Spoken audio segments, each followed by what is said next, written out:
प्यारे दोस्तों, आप सभी को मेरी प्यार भरी नमस्कार। आज की अपनी वीडियो सीरीज़ में हम 8वीं MCQ सीरीज़ कवर कर रहे हैं और इसमें हम बायोलॉजी के प्रश्न जो हैं, बायोलॉजी के क्वेश्चंस को लेंगे। टाइम वेस्ट ना करते हुए हम प्रश्न की तरफ बढ़ते हैं। आज की इस क्लास, इसकी कड़ी में हमारा पहला प्रश्न है, यह नर लिंग हार्मोन है। नर लिंग हार्मोन का मतलब है ऐसा हार्मोन जो केवल और केवल पुरुषों में पाया जाता है या मेल्स में पाया जाता है। तो केवल और केवल पुरुषों में पाया जाने वाला हार्मोन, जो मेन हार्मोन, वो है टेस्टोस्टेरोन। तो इसका सही उत्तर है सी। टेस्टोस्टेरोन का काम क्या होता है? पुरुषों में स्पर्म का निर्माण करना, शुक्राणु का निर्माण करना टेस्टोस्टेरोन का काम है। पुरुष जो हैं वो मस्कुलर होंगे, वो भी किसकी जिम्मेदारी है? वो है टेस्टोस्टेरोन की। अगर टेस्टोस्टेरोन की कमी हो गई तो जाहिर सी बात है स्पर्म भी कम बनेंगे और आदमी मस्कुलर भी कम होगा। ठीक है, तो ये आप जान गए। उसके बाद एस्ट्रोजन। एस्ट्रोजन एक ऐसा हार्मोन है जो पुरुष में भी पाया जाएगा और स्त्री में भी, लेकिन मेनली ये किस में पाया जाता है? मेनली ये किनका है? महिलाओं का हार्मोन है। और अगर एस्ट्रोजन की मात्रा पुरुष के शरीर में बढ़ जाएगी तो उसमें महिलाओं वाले गुण आने शुरू हो जाएंगे। ठीक है, अब बात यह है एस्ट्रोजन की मात्रा बढ़ती कब है? एस्ट्रोजन की मात्रा तब बढ़ती है जब टेस्टोस्टेरोन की मात्रा पुरुषों में घटती है। अब सवाल ये है टेस्टोस्टेरोन की मात्रा क्यों घटती है? तो केवल बहुत सारे कारण हैं वैसे तो, लेकिन एक कारण मैं आपको बता दूं, जो पुरुष टेंशन ज़्यादा लेगा उसमें टेस्टोस्टेरोन की मात्रा भी कम हो जाएगी और जिसके कारण उसका जीवन भी अस्त व्यस्त हो सकता है। बात है प्रोजेस्टेरोन की, तो ये महिलाओं का मुख्य हार्मोन है। आगे बढ़ते हैं। अगला अपना प्रश्न है, कॉपर्स ल्यूटियम क्या स्रावित करता है? कॉपर्स ल्यूटियम महिला के शरीर का एक अंग है, केवल महिलाओं में पाया जाता, ध्यान रखेंगे, केवल ये महिलाओं में पाया जाता है और ये स्रावित करता है साथियों प्रोजेस्टेरोन। ठीक है, पिछली वीडियो में हमने कहा था इस प्रश्न का उत्तर आपको बताना है, तो इसका उत्तर है प्रोजेस्टेरोन। ये किस टाइम होता है? ये प्रसव काल के टाइम, समझ रहे हो, डिलीवरी के टाइम महिलाओं में उत्पन्न होता है और केवल महिला में होता है, इस बात का भी ध्यान रखना है। अगला प्रश्न है, वृद्धिकर हार्मोन बनाया जाता है किसके द्वारा? सबसे पहली बात यह है, वृद्धिकर हार्मोन होता क्या है? वृद्धिकर हार्मोन को अंग्रेजी में बोलते हैं, आम भाषा में आप जानते भी हो, ये है ग्रोथ हार्मोन। यानी ऐसा हार्मोन जिसके कारण हमारी ग्रोथ कंट्रोल होती है, हमारे शरीर की ग्रोथ कैसी होगी, उस हार्मोन को क्या बोलते हैं? वृद्धिकर हार्मोन। और ये हमारे शरीर की मास्टर ग्रंथि के द्वारा स्रावित किया जाता है, जो कि है पीयूष ग्रंथि, यानी ऑप्शन नंबर बी इसका करेक्ट उत्तर है। क्या समझ आया? पीयूष ग्रंथि वृद्धिकर यानी ग्रोथ हार्मोन को प्रोड्यूस करती है। दूसरी बात, पीयूष ग्रंथि का दूसरा नाम है, वो है मास्टर ग्रंथि या मास्टर ग्लैंड। ठीक है जी। ये पाई कहाँ जाती है? ये पाई जाती है दिमाग में, मस्तिष्क में पाई जाती है। और मस्तिष्क में भी कहाँ पाई जाती है? मस्तिष्क के आधार में, यानी मस्तिष्क के बेस में पाई जाती है। ठीक है, इसी के साथ अगले प्रश्न की तरफ बढ़ेंगे। अगला प्रश्न है, ग्रेव का रोग किस कारण से होता है? साथियों, हमारे गले में एक ग्रंथि होती है जिसका नाम है थायराइड ग्रंथि। ये आगे वाली देखो, यहाँ दिख भी जाएगी आपको। तो यहाँ एक ग्रंथि होती है जिसका नाम है थायराइड ग्रंथि। थायराइड ग्रंथि, ये थायराइड ग्रंथि जो है, अंग्रेजी में भी इसको थायराइड ग्लैंड बोलते हैं। तो ये थायराइड जो ग्रंथि है, ये एक हार्मोन निकालती है अपने अंदर से, थायरोक्सिन हार्मोन कह लो या थायराइड हार्मोन कह लो, एक ही बात है। वो जो हार्मोन है अगर ज़्यादा हो जाए तो भी दिक्कत है, और वो हार्मोन जो है वो कम हो जाए तो भी दिक्कत है। अगर वो हार्मोन ज़्यादा निकलेगा, समझ पा रहे हो, अगर थायराइड ग्रंथि से निकलने वाले हार्मोन की अगर मात्रा ज़्यादा हो जाए तो भी दिक्कत है, और अगर मात्रा कम हो जाए तो भी दिक्कत है। अगर वो मात्रा कम हो जाए तो उस रोग को बोलते हैं घेंगा रोग, समझ पा रहे हो, और अगर वो मात्रा ज़्यादा हो जाए तो उस रोग को बोलते हैं ग्रेव रोग। तो अब आप समझ गए होंगे ग्रेव रोग क्या है। ग्रेव रोग का मतलब है जो आपकी ये थायराइड ग्लैंड है ये अपने लेवल से ज़्यादा एक्टिव हो जाए, यानी ये अति सक्रिय हो जाए। समझ पा रहे हो? तो अति सक्रिय हो जाना, थायराइड का अति सक्रिय हो जाने को ही क्या बोलते हैं हम? ग्रेव रोग। तो इसका option number B correct answer है। ठीक है, या इसको अंग्रेजी में हाइपरथायरॉयडिज्म भी बोलते हैं, हाइपरथायरॉयडिज्म भी बोलते हैं, एक ही बात है। हिंदी में बोलते हैं थायराइड की अति सक्रियता, यानी थायराइड अपने लेवल से ज़्यादा, ज़रूरत से ज़्यादा काम करने लग जाए। अब ज़रूरत है उससे ज़्यादा काम करेगा तो क्या हो जाएगा? ग्रेव रोग। क्यों हो जाएगा? ज़रूरत से ज़्यादा हार्मोन प्रोड्यूस करेगा, और ज़रूरत से कम प्रोड्यूस करेगा तो घेंगा रोग हो जाता है, जिसको अंग्रेजी में बोलते हैं गोइटर। ठीक है, ये चीज़ है। अब आप कहोगे ज़रूरत से ज़्यादा क्यों प्रोड्यूस करता है, ज़रूरत से कम क्यों प्रोड्यूस करता है? तो इस थायराइड ग्रंथि को हार्मोन, थायरोक्सिन हार्मोन प्रोड्यूस करने के लिए ज़रूरत होती है आयोडीन की। अगर वो आयोडीन आप कम दोगे तो हार्मोन कम प्रोड्यूस होगा, और कम प्रोड्यूस होगा तो क्या रोग हो जाएगा? घेंगा। तो घेंगा रोग होने के दो कारण आप बता सकते हो। थायराइड जो ग्लैंड है उसमें थायरोक्सिन हार्मोन कम बन रहा है। दूसरा कारण आप कह सकते हो आयोडीन की कमी से। ठीक है, अगला आमाशय ग्रंथियों की पेप्सिन स्त्रावी कोशिकाएं हैं। देखो है क्या, आमाशय जो है, जो अपना आमाशय है उसके ऊपर ग्रंथियां होती हैं जो पेप्सिन का स्त्रावण करती हैं। अब बात यह, पेप्सिन है क्या? पेप्सिन अपने आप में एक पाचक एंजाइम है। पाचक एंजाइम का मतलब क्या है? जो भोजन के पाचन में मदद करते हैं उन एंजाइम को बोलते हैं पाचक एंजाइम। तो पेप्सिन अपने आप में एक पाचक एंजाइम है जो कि भोजन के पाचन में मदद करता है, और ये पाया कहाँ जाता है? आमाशय में। और आमाशय में भी कहाँ पाया जाता है? आमाशय की जो मुख्य कोशिकाएं हैं वो इनको प्रोड्यूस करती हैं। तो आमाशय जो हैं, आमाशय में पेप्सिन को उत्पन्न करने का काम किसका है? वो है मुख्य कोशिकाओं का। तो ऑप्शन नंबर सी इसका करेक्ट आंसर है। पूछ ले पेप्सिन क्या है, तो पेप्सिन अपने आप में एक पाचक एंजाइम है। इसी कड़ी में अगला प्रश्न है, स्तनपाइयों में स्वेद ग्रंथियां मूलतः संबंधित हैं। जो स्वेद ग्रंथियां हैं, सबसे पहले समझेंगे स्वेद ग्रंथियां होती क्या हैं। यहां समझ लिखते हैं, स्वेद ग्रंथियां हैं क्या? स्वेद ग्रंथियां जो हैं उनको अंग्रेजी में बोलते हैं लैक्रिमल ग्लैंड्स। ये होती क्या हैं? जिन ग्रंथियों से हमारा पसीना बाहर निकलता है उन्हीं ग्रंथियों को बोलते हैं स्वेद ग्रंथियां। अब जो पसीना है उसके थ्रू अतिरिक्त लवण भी बाहर निकलते हैं। जिन लवणों की शरीर को जरूरत नहीं है वो पसीने के जरिए बाहर निकलते हैं। ऑप्शन ये भी सही हो सकता है। नाइट्रोजनी अपशिष्टों के उत्सर्जन, शरीर में जो नाइट्रोजनी अपशिष्ट है उनको भी हमारा शरीर पसीने के थ्रू बाहर निकालता है, ये भी ऑप्शन सही हो सकता है। लेकिन असल रीज़न जो है पसीना आने का, हमारे शरीर में पसीना क्यों आता है? वो आता है टेम्परेचर कंट्रोल करने के लिए। हमारी बॉडी का टेम्परेचर कंट्रोल हो जाए इसीलिए शरीर में पसीना आता है। आप कह सकते हो कि शरीर से एक्स्ट्रा लवण तो मूत्र के द्वारा भी बाहर निकल सकते हैं। शरीर से एक्स्ट्रा लवण है, नाइट्रोजनी उत्पाद जो हैं वो तो मल के द्वारा या मूत्र के द्वारा भी बाहर निकल सकते हैं। लेकिन पसीने का असली जो काम है वो है टेम्परेचर कंट्रोल करना, इसीलिए इसका सही उत्तर है ऑप्शन नंबर सी। ठीक तो ये भी है, लेकिन असली जो उद्देश्य है वो क्या है? ताप नियमन, यानी टेम्परेचर कंट्रोल। इसीलिए आप कह सकते हो स्वेद जो ग्रंथियां हैं उनका असली काम क्या है, मूल काम क्या है? वो है ताप नियमन। साथियों अगला प्रश्न है, आदमी के कंठ के किस भाग को अवटु उद्धृत या एडम्स एप्पल कहा जाता है? ये जो हमारे गले का जो उठा हुआ भाग है, ऐसे मेरा जैसे कम दिख नहीं रहा होगा वीडियो में, आप अपना हाथ लगा के देखो, ये उठा हुआ जो भाग है इसे ही एडम्स एप्पल बोलते हैं, और इसी के कारण हमारी आवाज़ उत्पन्न होती है।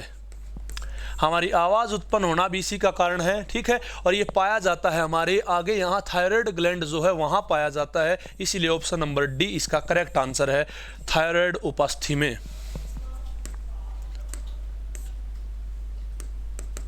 अगला प्रश्न है, एक मासिक धर्म चक्र के दौरान सामान्यतः निःसृत अंडों की संख्या कितनी होती है? देखिए, महिला जो है उसमें जो अंडे होते हैं, जो एग्स होते हैं, वो होते हैं अपने अंडाशय में। महिलाओं में एक अंग है अंडाशय, उसके अंदर अंडे स्टोर्ड होते हैं, ठीक है।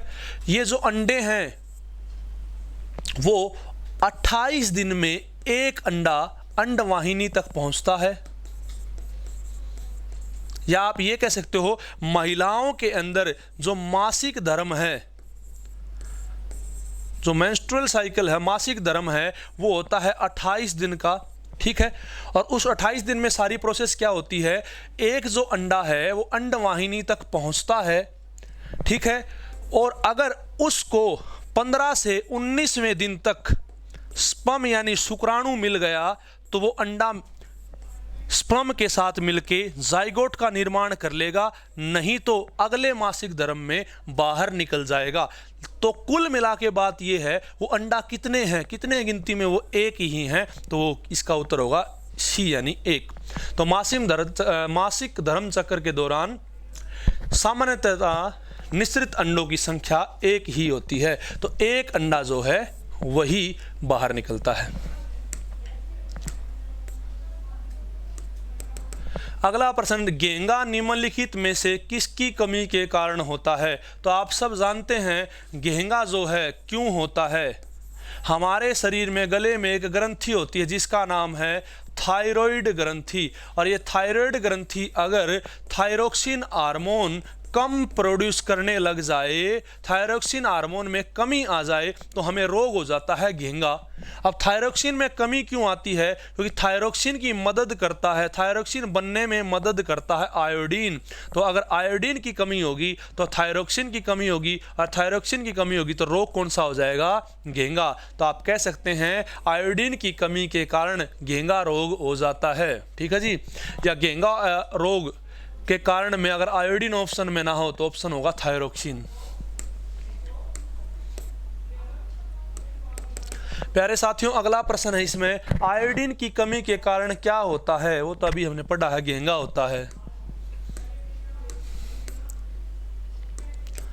अगला प्रश्न, मानव त्वचा को रंग देने वाला वर्णक है। मानव त्वचा का रंग, जैसे अगर मैं कहूँ मेरा रंग अगर काला है, या किसी का रंग गोरा है, या किसी का रंग सांवला है, तो रंग जो है उसका कारण क्या है? तो हमारी स्किन का रंग निर्धारित करता है मेलानिन। ये मेलानिन जो है उसी के कारण हमारे शरीर का रंग जो है वो निर्धारित होता है। अब सवाल ये है, ये मेलानिन ज़्यादा हो तो कैसा रंग होगा, और ये मेलानिन कम हो तो क्या होगा? अगर मेलानिन ज़्यादा हो तो स्किन का रंग काला हो जाएगा यानी सांवला हो जाएगा, समझ रहे हो। और अगर ये मेलानिन कम बनेगा तो शरीर का रंग जो है वो गोरा हो जाएगा, साफ हो जाएगा, ठीक है। तो आप ये कहोगे सर फिर तो हमें ये मेलानिन कम करना है, कम कैसे होगा? होता क्या साथियों, अगर ये मेलानिन बनता है धूप में, धूप ज़्यादा तो मेलानिन भी ज़्यादा, और मेलानिन ज़्यादा तो रंग भी काला, इसीलिए हमारा रंग धूप में काला हो जाता है, ठीक है। और अगर धूप कम है तो मेलानिन भी कम बनेगा, और मेलानिन कम बनेगा तो रंग काला भी कम होगा। इसीलिए हम जब धूप से बचते हैं, आप कमरे में बंद होकर रह जाते हो, तो उस टाइम आपका रंग थोड़ा साफ हो जाता है, निखर के आ जाता है, यही कारण है।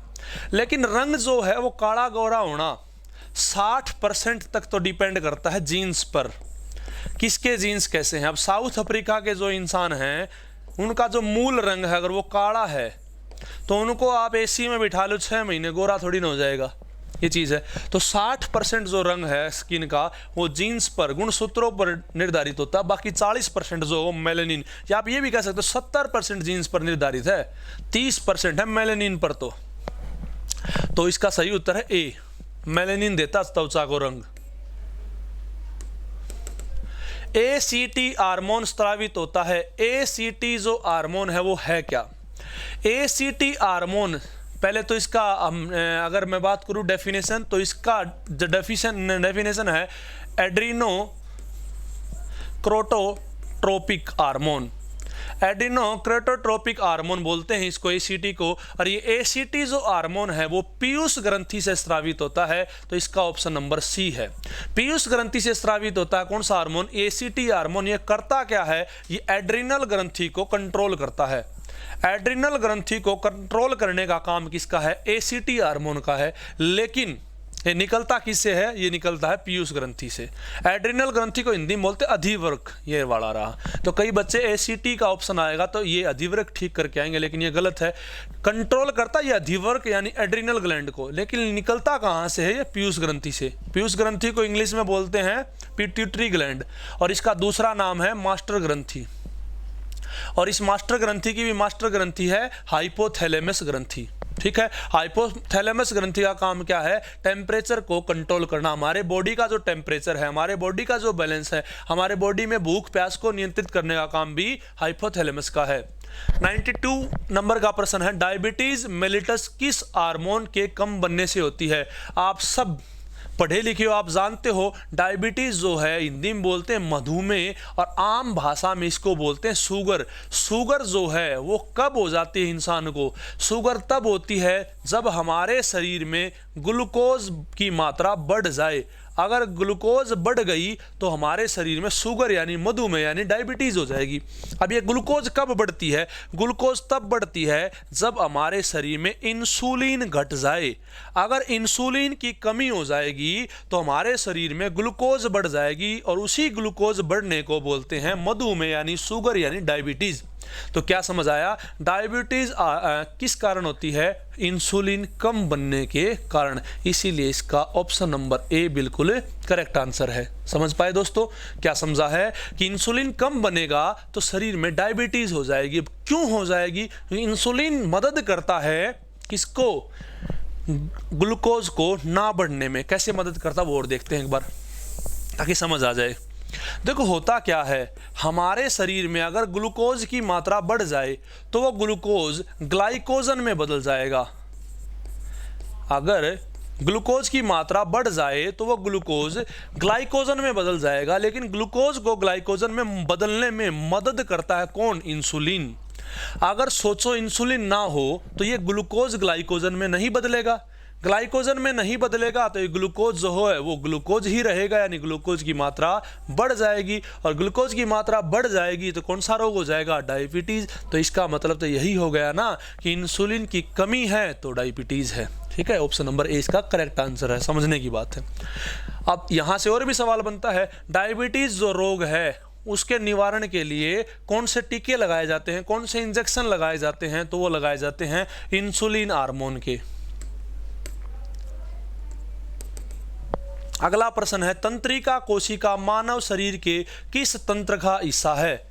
तो साथियों, हमारे शरीर को कंट्रोल करने के लिए, हमारे शरीर को चलाने के लिए एक सर्किट की जरूरत है। समझ पा रहे हो? जैसे पूरे घर को चलाने के लिए एक बिजली का सर्किट बनाया जाता है, उसी प्रकार हमारे शरीर को चलाने के लिए, या मैं आपको कहूँ कि ये मानव शरीर का दिमाग है, इस दिमाग को पूरे शरीर के साथ जोड़े रखता है, उस तंत्र का नाम है न्यूरॉन सिस्टम। दिमाग को पूरे शरीर के साथ जोड़ने का काम है न्यूरॉन सिस्टम का। हिंदी में बोलते हैं तंत्रिका तंत्र। तंत्रिका तंत्र। और इसी तंत्रिका तंत्र की सबसे छोटी इकाई है वो है तंत्रिका कोशिका। तंत्रिका कोशिका। समझ पाए हो? हमारे शरीर में दिमाग को पूरे शरीर के साथ जोड़े रखने का काम है तंत्रिका तंत्र का, और इसी तंत्रिका तंत्र की सबसे छोटी इकाई है तंत्रिका कोशिका। ठीक है, तो तंत्रिका कोशिका मानव शरीर के किस तंत्र का हिस्सा है? वो है तंत्रिका तंत्र का हिस्सा। ठीक है साथियों, ये उस ऑप्शन नंबर डी इसका करेक्ट आंसर हो गया है। यहां से एक बात और याद रखेंगे, ये जो तंत्रिका कोशिका है ये मानव शरीर की सबसे बड़ी कोशिका है। आपसे पूछ ले कि मानव शरीर की सबसे बड़ी कोशिका कौन सी है, तो वो है साथियों तंत्रिका कोशिका। ठीक है। और तंत्रिका कोशिका से एक प्रश्न और याद रख लेना है कि जन्म के बाद इसमें कोई भी विभाजन नहीं होता है। पेपर में कैसा प्रश्न बनेगा कि जन्म के बाद किस कोशिका में कभी भी विभाजन नहीं होता है, तो वो है तंत्रिका कोशिका। ठीक है, तंत्रिका कोशिका को इंग्लिश में बोलते हैं न्यूरॉन, और हिंदी में भी कई बार न्यूरॉन ही लिखा आ जाता है पेपर में, न्यूरॉन। तो न्यूरॉन कह लो या फिर आप इसको तंत्रिका कोशिका कह लो, एक ही बात है। ठीक है, ये आ गया। न्यूरॉन क्या होता है? ठीक है, ऊर्जा की आधारभूत इकाई, रेडियोधर्मिता के दौरान निर्मुक्त कण, न्यूट्रॉन के प्रतिकण, तंत्रिका तंत्र की आधारभूत इकाई। अब बच्चों ने हिंदी में तो पढ़ा हुआ होता है कि ये पुराने पेपर के ही प्रश्न हैं, ये ऐसे मैंने खुद नहीं बनाए हैं, पुराने पेपरों से उठाए गए हैं कि कैसे कैसे प्रश्न आते हैं। तंत्रिका तंत्र की आधारभूत इकाई, तो हमने पढ़ा है तंत्रिका तंत्र की आधारभूत इकाई क्या होती है, वो होती है तंत्रिका कोशिका। लेकिन अगर हमने ये नहीं पढ़ा होता कि तंत्रिका कोशिका को ही न्यूरॉन बोलते हैं, तो क्या हम इस सवाल का उत्तर दे पाते? तो आप कहोगे नहीं जी। लेकिन अब तो हमने पढ़ लिया है कि न्यूरॉन कह लो या तंत्रिका कोशिका कह लो, बात एक ही है। और ये न्यूरॉन यानी तंत्रिका कोशिका आधारभूत बेसिक यूनिट है किसकी? तंत्रिका तंत्र की। इसीलिए ऑप्शन नंबर डी इसका करेक्ट आंसर है। अगला प्रश्न है प्यारे साथियों, मनुष्य का मस्तिष्क कितने भागों में विभाजित है? यानी मनुष्य के दिमाग में, मस्तिष्क में कितने भाग होते हैं? तो प्यारे साथियों, मानव मस्तिष्क में बेसिकली 3 भाग होते हैं।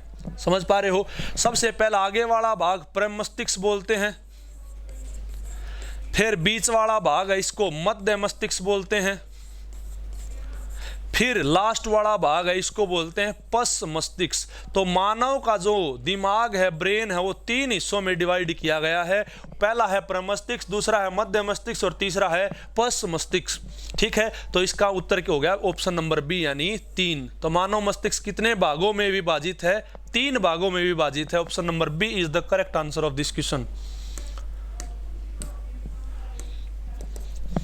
अगला प्रश्न है, मानव मस्तिष्क का कौन सा अंग निगलने और उगलने का नियामक केंद्र है? कहना यह चाहता है कि मानव मस्तिष्क का कौन सा भाग निगलने और उगलने में मदद करता है। आपको पता है निगलना और उगलना यानी कोई भोजन खाना, यही मतलब है। भोजन खाने में निगलने में कौन सा हिस्सा मदद करता है? तो हमारे लास्ट वाले भाग में यहाँ होता है दिमाग का आखिरी हिस्सा, पीछे वाला जो हिस्सा है इसको बोलते हैं मेडुला ओब्लंगेटा। तो ये मेडुला ओब्लंगेटा जो है, इसका काम क्या है साथियों? ये कर्मानुकुंचन में मदद करता है। कर्मानुकुंचन का मतलब क्या है? जो हमारी जो भोजन नली है, हमारी ये जो भोजन नली है, इसमें जो खाना जाता है अंदर, समझ पा रहे हो? ये खाना कैसे जाता है? ये एक बार सिकुड़ती है, एक बार फैलती है, ऐसे करके खाना जल्दी अंदर जाता है। और इसी प्रक्रिया को बोलते हैं कर्मानुकुंचन, और इसी को इसने कह दिया निगलना और उगलना। ठीक है, तो इस कर्मानुकुंचन में मदद करता है मेडुला ओब्लंगेटा। ठीक है, तो इसका सही उत्तर क्या हो गया? उगलने और निगलने में मदद करता है मेडुला ओब्लंगेटा। तो यहां तक आशा करता हूं आप लोगों को समझ आया होगा। लेकिन ये मेडुला ओब्लंगेटा केवल कर्मानुकुंचन में मदद नहीं करता, बीपी को कंट्रोल करने में यानी ब्लड प्रेशर को कंट्रोल करने में भी ये मदद करता है, या ये करता है कंट्रोल, ये कह लो। हिंदी में बोलते बीपी को रक्तचाप। ठीक है, उसके बाद है ये हार्ट बीट, जो हमारी हार्ट बीट है उसको कंट्रोल करने में भी मदद करता है। तो मेडुला ओब्लंगेटा के काम क्या है? कर्मानुकुंचन को कंट्रोल करना यानी भोजन निगलना उगलने में मदद करना, बीपी रक्तचाप कंट्रोल करने में मदद करता है, हार्ट बीट जो है हमारी जो धड़कन है उन्हीं को कंट्रोल करता है। तो ये है इसके मेडुला ओब्लंगेटा के काम। अगला प्रश्न है, श्वसन का नियंत्रण मस्तिष्क के किस भाग से किया जाता है? ये तो हमने अभी पढ़ा, सांस लेना है। जो सांस लेना है,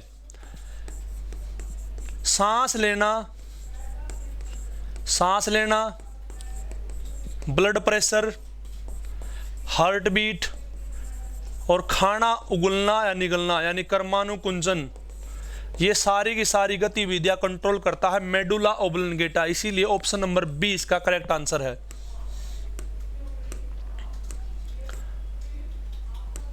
प्यारे साथियों, अगला प्रश्न है, जन्म के बाद मानव के किस ऊतक में कोई कोशिका विभाजन नहीं होता है? आपने पढ़ा है कि जन्म से लेकर मृत्यु तक एक कोशिका एक ही समान रहती है, जिसका नाम है तंत्रिका कोशिका। ये जो तंत्रिका कोशिका है, अगर मान के चलो जन्म लिया तब 5 सेंटीमीटर की थी, तो जब आप मरेंगे तो भी 5 सेंटीमीटर की ही रहेगी, यानी इसमें कोई भी बढ़ोतरी नहीं होगी, कोई भी घटोतरी नहीं होगी, ये समान ही रहती है। इसलिए आप कह सकते हो जन्म के बाद मानव के किस ऊतक में कोशिका विभाजन नहीं होता, वो है तंत्रिका कोशिका। इस कोशिका में कोई भी विभाजन नहीं होगा, ये कम ज़्यादा नहीं होगी, एक समान रहती। तो ऑप्शन नंबर बी इसका करेक्ट आंसर है। और ध्यान रखेंगे, तंत्रिका कोशिका सबसे लंबी कोशिका है मानव शरीर की। एक बार मैं लिखवा भी देता हूं, मानव शरीर की बात की जाए, मानव शरीर में सबसे बड़ी जो कोशिका है, मानव शरीर की सबसे बड़ी कोशिका है तंत्रिका कोशिका।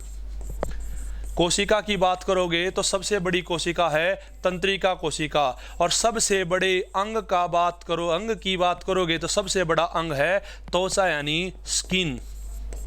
लेकिन अंदर की बात करोगे, आंतरिक अगर शरीर की बात करोगे, तो आंतरिक शरीर में सबसे बड़ा अंग है वो है अपना लीवर, हिंदी में बोलते यकृत।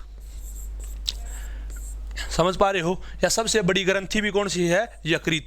या सबसे बड़ी अगर अंतरस्त्रावी ग्रंथि की बात करें तो वो अवटु यानी थायराइड ग्लैंड है। तो ये सारी बातें आपको याद कर लेनी है एक एक करके। अब है प्रश्न, चेतन यानी सजीव, लिविंग में जो लिविंग है उनका मूल अभिलक्षण कौन सा है?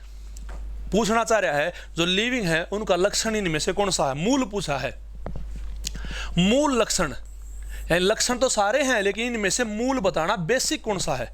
श्वास लेने की क्षमता लक्षण है, प्रजनन की क्षमता लक्षण है, संचालन की क्षमता, खाने की क्षमता, ये सारे सजीवों के लक्षण हैं। लेकिन इनमें से मेन कौन सा है? मेन है श्वास लेने की क्षमता यानी सांस लेने की क्षमता। ऑप्शन नंबर ए इसका करेक्ट आंसर हो गया। भाई प्रजनन तो बाद में आता है, संचालन तो बाद में, खाना पीना तो बाद में, सबसे पहले तो सांस लेना है। तो सबसे पहले जो है वो इसी को बोलते हैं मूल यानी मेन कारण, बेसिक कारण। तो इसका option number A correct answer था। अगला प्रश्न है, श्वसन कैसी प्रक्रिया मानी जाती है? तो श्वसन एक अपचयी प्रक्रिया मानी जाती है। अपचयी प्रक्रिया होती क्या है समझो प्यारे साथियों। होता क्या है, श्वसन जो है, हमने जो भोजन खाया C6H12O6, उसको अगर ऑक्सीजन मिल जाए, जैसे हमने भोजन खाया, भोजन खाने के बाद पचने के बाद वो टूट जाता है C6H12O6 यानी ग्लूकोज में, और इस ग्लूकोज को अगर ऑक्सीजन मिल जाए तो ये ग्लूकोज टूट जाता है ATP यानी एनर्जी में। हमारे शरीर की कोशिकाओं को जो एनर्जी चाहिए उसको बोलते ATP। ATP में टूटेगा, कार्बन डाइऑक्साइड में टूटेगा, और टूटेगा ये H2O में। समझ पा रहे हो? क्या समझा? ग्लूकोज को अगर हमारे शरीर में पाचन के बाद जो ग्लूकोज बनता है, उस ग्लूकोज को अगर ऑक्सीजन मिल जाए तो ये सारा ग्लूकोज टूट जाएगा ATP, CO2 और H2O में। CO2 की शरीर को ज़रूरत नहीं है, H2O की शरीर को ज़रूरत है तो यूज कर लेगा, नहीं तो पसीने के द्वारा या मल मूत्र के द्वारा बाहर निकल जाएगा। ATP की शरीर को ज़रूरत है, हमारे शरीर को ऊर्जा की ज़रूरत होती है। वो ऊर्जा हमारे शरीर को किस रूप में मिलती है? ATP के रूप में। इसीलिए ATP को हमारे शरीर में कोशिकाओं की पावर करेंसी भी कहा जाता है। जैसे इंडिया में रुपए है, वैसे ही शरीर के लिए क्या है? ATP। अब बात समझने की ये है, ये C6H12O6 को ऑक्सीजन मिली कहाँ से? वो मिली है श्वसन से। ठीक है, सांस लेने से ही तो ऑक्सीजन मिली है, और ये C6H12O6 को ऑक्सीजन मिली है। तो आप देख सकते हो इसमें एक बड़ा पदार्थ, एक जटिल पदार्थ अलग अलग पदार्थों में टूट गया है, और इसी अलग अलग पदार्थों में टूटने को, यानी कोई बड़ा मॉलिक्यूल है, अगर वो छोटे छोटे मॉलिक्यूल्स में टूट जाएगा, कोई कॉम्प्लेक्स मॉलिक्यूल अगर सिंपलर मॉलिक्यूल्स में टूट जाएगा, उस घटना को कैटाबॉलिज्म बोलते और हिंदी में बोलते अपचयी प्रक्रिया। इसीलिए ऑप्शन नंबर बी इसका करेक्ट आंसर है। इस घटना को अपचयी प्रक्रिया बोलेंगे प्यारे साथियों। अगला प्रश्न, श्वसन है, अभी अभी पढ़ा, अपचयन है।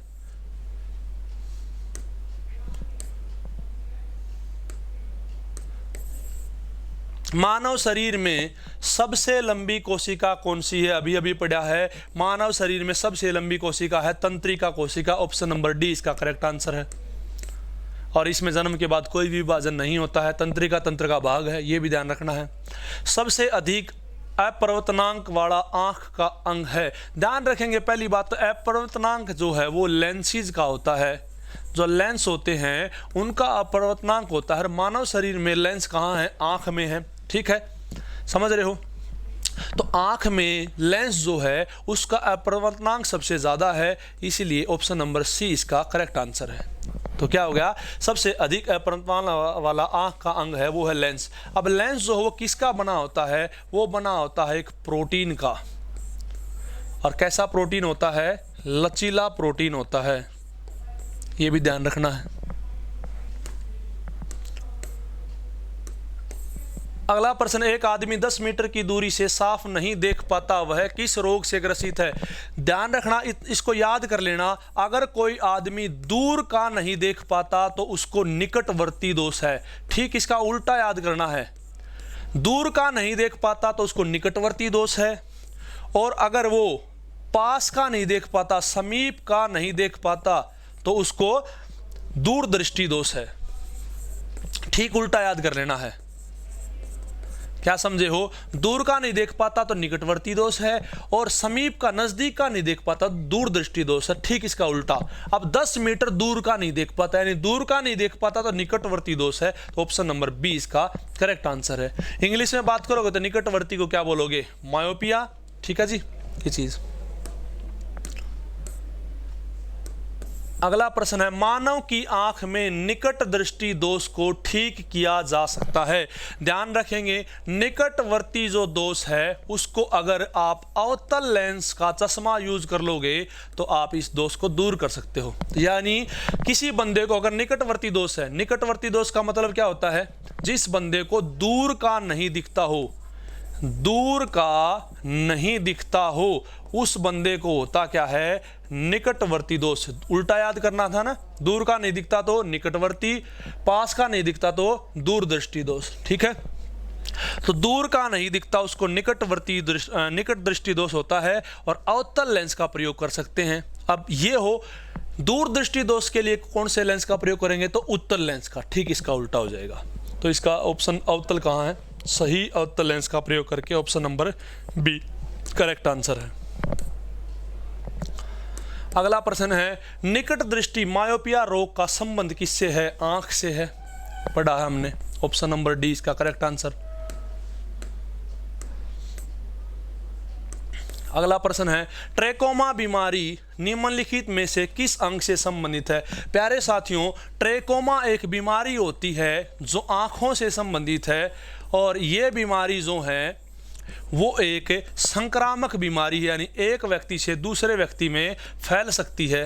तीसरी बात ये बीमारी पहली बात आंख की बीमारी है, दूसरी एक संक्रामक बीमारी है, तीसरी ये एक बैक्टीरिया से फैलती, एक जीवाणु से फैलने वाली बीमारी है।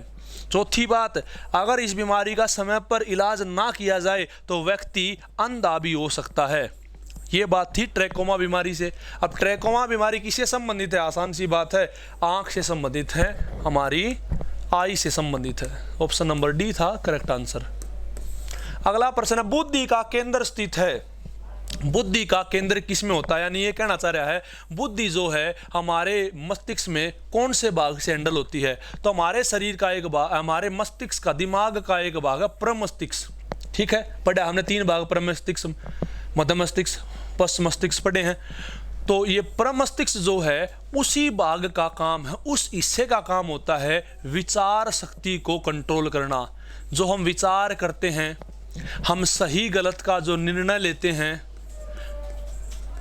ठीक है, हमारी जो बुद्धि है, भाई कौन सी चीज़ कैसी होनी चाहिए, ये सारे के सारे काम किसके अंडर में है? वो है प्रमस्तिष्क के अंडर में। इसीलिए प्रमस्तिष्क को बुद्धि का केंद्र भी कहा जाता है। अतः इस प्रश्न का ऑप्शन नंबर ए ठीक आंसर है। अगला इसमें प्रश्न है, मुख्यतः इसकी उपस्थिति के कारण मानव शरीर उच्च वायुमंडलीय दाब के अंतर्गत भी बिना कुचला रहता है। कहने का मतलब क्या है, अब देखो अपना ये शरीर है, मान के चलो ये अपना शरीर है, इसके ऊपर एटमॉस्फेयर वायुमंडल का प्रेशर पड़ता है, लेकिन फिर भी हम नीचे नहीं दबते। कभी आपने महसूस किया हो कि इतना सारा प्रेशर हमारे शरीर के ऊपर पड़ रहा है, फिर भी हम नीचे नहीं गिर रहे प्रेशर के बावजूद? क्या कारण है? कारण क्या होता है, हमारे शरीर में एक तगड़ी पेशी होती हैं, तगड़ी मसल्स होती हैं, उनके कारण हम सारे के सारे प्रेशर को झेल जाते हैं। होता क्या है, हमारे शरीर में हवा कान के जरिए, फेफड़ों के जरिए और पेट के जरिए इकट्ठी होती है, और इतनी हवा अगर हमारे शरीर में है तो समझो वायुमंडलीय जो दबाव है उसी के बराबर दबाव अपने शरीर के पास है। जितना प्रेशर एटमॉस्फेयर हमारे ऊपर डाल रहा है, उतना ही ठीक प्रेशर कान, फेफड़ों और पेट वाली हवा जो है वो उस प्रेशर एटमॉस्फेरिक प्रेशर पर डाल रही। तो दोनों प्रेशर बराबर हैं, इसी कारण हम कुचलते नहीं, हम गिरते पड़ते नहीं हैं। समझ रहे हो? और सोच के देखो, ये प्रेशर शरीर से हैंडल कर पा रहा है। क्यों हैंडल कर पा रहा है? क्योंकि हमारा मसल जो विन्यास है वो बहुत तगड़ा है, दृढ़ है। इसीलिए ऑप्शन नंबर 20 का करेक्ट आंसर है। हेलो सर, एक ही मिनट।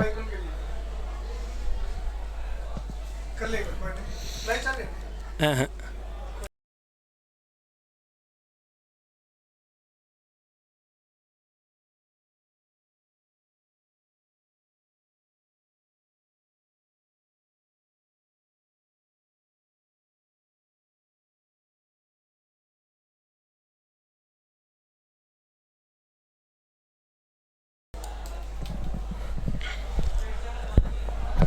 बीच में सर आ गए थे, एक बार कार्तिक बंद कर देना ये दरवाज़ा। जब कोई व्यक्ति रोता है, इसके सक्रियता के कारण नाक से जल विसर्जन होता है।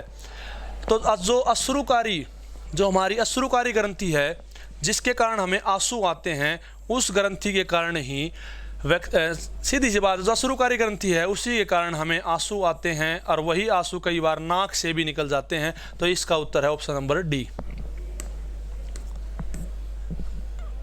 अगला प्रश्न है, वर्णांध व्यक्ति दूर की चीजें नहीं देख। वर्णांध का मतलब है, जो वर्ण का मतलब है रंग, जो व्यक्ति कई रंग नहीं देख पाता उसको बोलते हैं वर्णांध व्यक्ति।